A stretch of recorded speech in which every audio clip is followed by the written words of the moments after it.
У Ивана Барсикова на проекте огромное количество бывших женщин. И ко всему прочему, сегодня пришла девушка, которая заявила, что она родила ребенка от Ивана. А правда это или нет, я узнаю на лобном месте.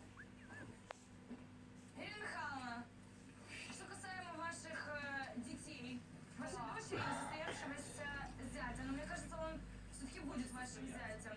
А вы знаете, что они друг другу признались в любви? И да, Чё, ты меня еще снимаешь, что ли? Захар сказал, что у него любовь по отношению к маме. Майя сказала, что они те же самые. Они руководствуются разумом, а не сердцем. И вот тут вопрос. Сука, А может, пидорастический, слушать блядь. сердце?